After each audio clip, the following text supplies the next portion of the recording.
Fala, gurizadinha, tudo certo com vocês? Chegando por aqui para falar sobre esse primeiro jogo do Real Madrid em 2026, goleada 5-1 do Real Madrid para cima do Betis, com vários detalhes para a gente analisar.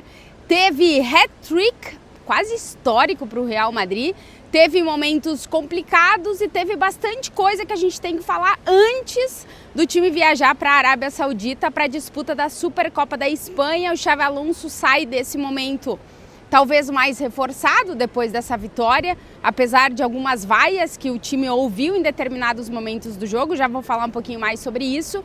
E agora o grande desafio é a disputa pelo primeiro título da temporada, que é a Supercopa da Espanha, que vai ser disputada na Arábia Saudita. Mas vamos falar sobre isso, vamos fazer um resumo do jogo e trazer destaque de brasileiro que está vivendo grande fase, tá? Bora lá.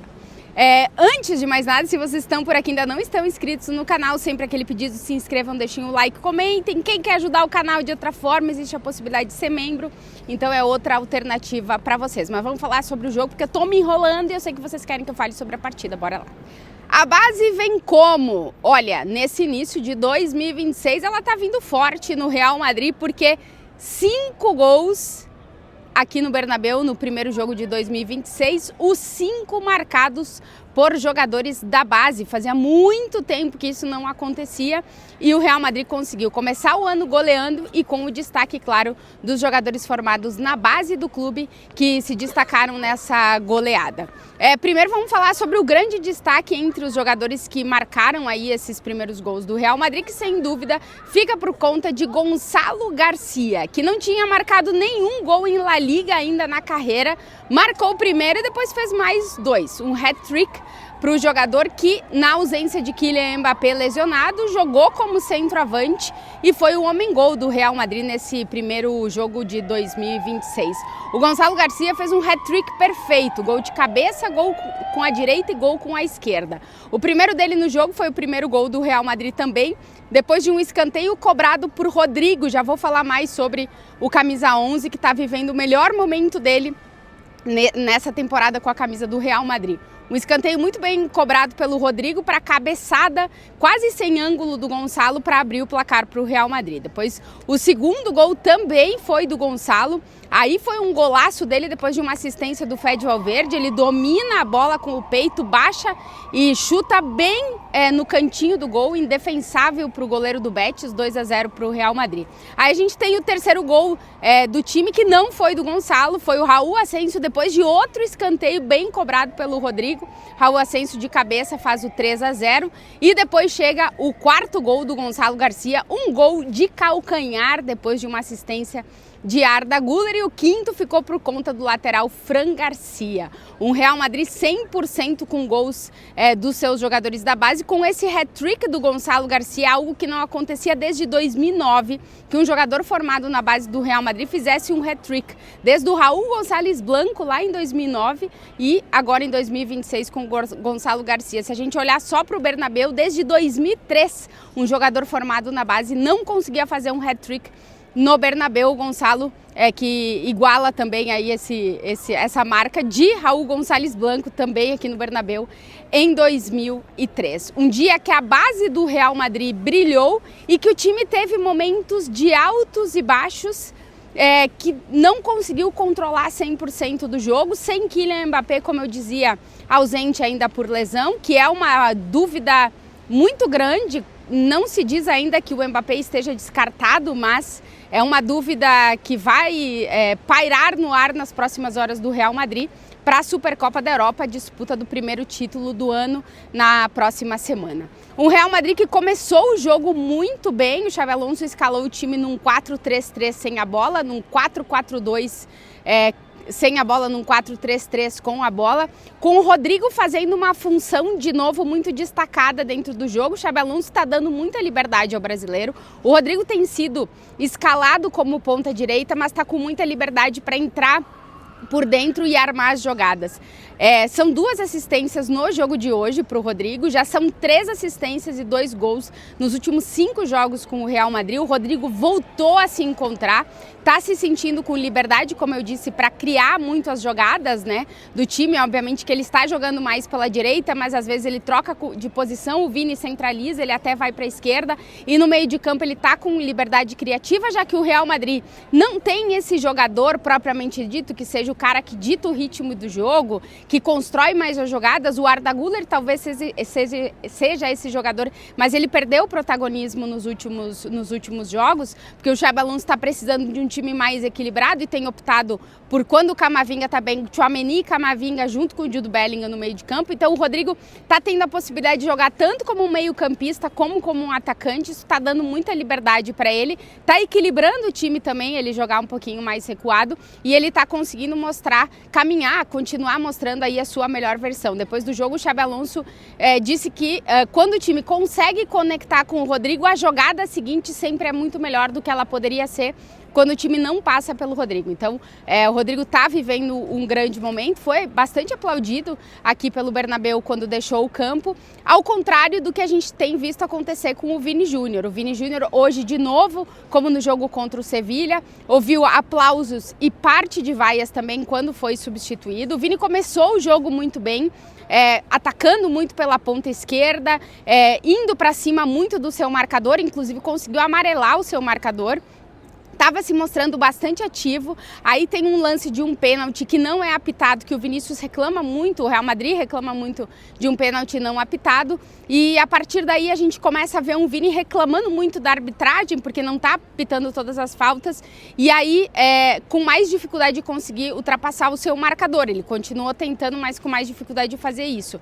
Depois a gente viu ele trocando muito de posição, tanto com o Gonçalo, que acabava descendo um pouco para marcar, como com o próprio Rodrigo, que às vezes escorava um pouquinho mais pela esquerda. Foi um começo de jogo muito bom do Vini, mas ele foi de mais a menos. Aí na hora da substituição, como aconteceu no jogo contra o Sevilla, parte da torcida vaiou e parte da torcida aplaudiu. É um momento delicado para o Vinícius Júnior.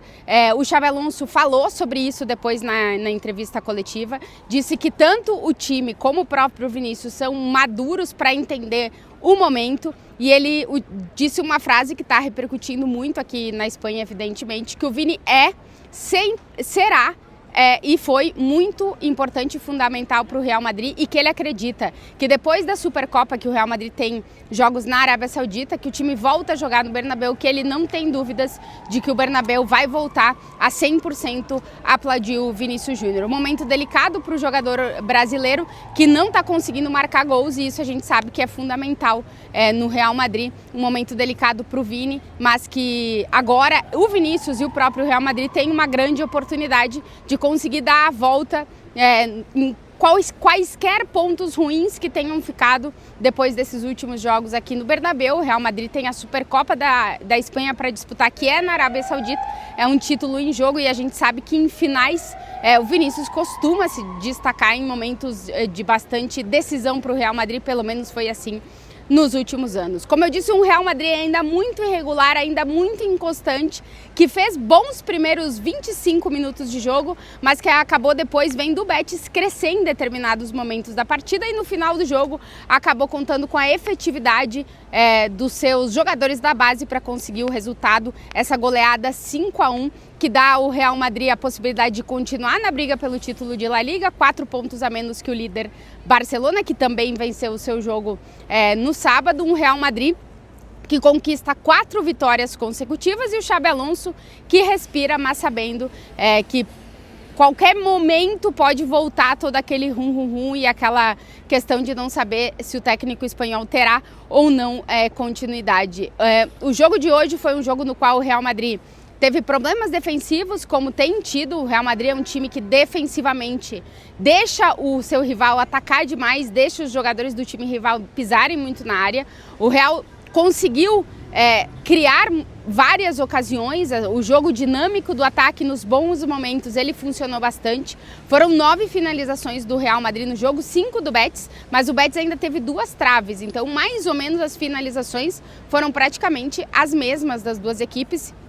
E esse é um ponto importante para o time estar atento, porque na semifinal da Supercopa da Espanha vai enfrentar o Atlético de Madrid. Nas semifinais, o Real Madrid, que no jogo que teve nessa temporada contra o Atlético, foi derrotado, e é realmente um jogo que está contando bastante para o futuro do time e para o futuro também, obviamente, do técnico Xabi Alonso. Como eu dizia, Real Madrid ainda com muitas dúvidas sobre Kylian Mbappé, não sabemos as reais condições, se ele vai poder ou não disputar a Supercopa. Já se traz aqui de que é muito complicado de que ele esteja à disposição, mas depois da atuação do time hoje, dos gols marcados pelo Gonçalo, dá uma esperança de que o time possa contar realmente com ele como centroavante, que depois da saída do Endrick, o Gonçalo ficou como única opção para jogar como especialista ali nessa posição de centroavante. Um Real Madrid que atravessou um momento mais complicado, conseguiu essas 4 vitórias consecutivas, mas que tudo está em jogo de novo na Supercopa da Espanha. Na quinta-feira tem Real Madrid e Atlético de Madrid, semifinais da Supercopa. O Barcelona enfrenta o Atlético de Bilbao na outra semifinal, e aí no próximo domingo teremos essa final. Veremos se o Real Madrid vai conseguir chegar à final e o quanto essa Supercopa vai contar para a continuidade ou não do Xabi Alonso, que parece que o pior momento já passou, mas no Real Madrid a gente sabe que sempre depois de um pior momento pode voltar outro pior momento, e vamos ver como é que vai ser a Supercopa da Espanha para tentar entender o futuro da equipe do Xabi Alonso. E se vocês chegaram até aqui no vídeo e ainda não deram like, deem um like, se inscrevam, porque é importante se inscrever. Eu tô com o objetivo da gente conseguir chegar nos 150 aqui no YouTube, 150 mil inscritos. Então deem aquela moral pra baixinha, se inscrevam por aí. E enfim, me sigam aí nas outras redes sociais. Vou procurar nesse 2023 entregar conteúdos diferentes para vocês, outras coisas, novas coisas, e continuar entregando o conteúdo que eu costumo entregar por aqui, porque como estamos aqui perto do Bernabéu, viemos muito para cá e estou tentando levar tudo para vocês. De novo, eu desejo para todo mundo um ótimo 2026, que vocês tenham um ano lindo, cheio de saúde, iluminado e com o coração leve, e que a gente possa continuar aqui em contato aqui nessa rede social. Um beijo para vocês, ótimo final de domingo, uma ótima semana, e claro que vou aparecer bastante por aqui, porque afinal de contas tem Supercopa da Espanha, tá valendo o primeiro título da temporada no futebol espanhol, então vou falar muito sobre isso nos próximos dias. Um beijo para vocês e até o próximo vídeo.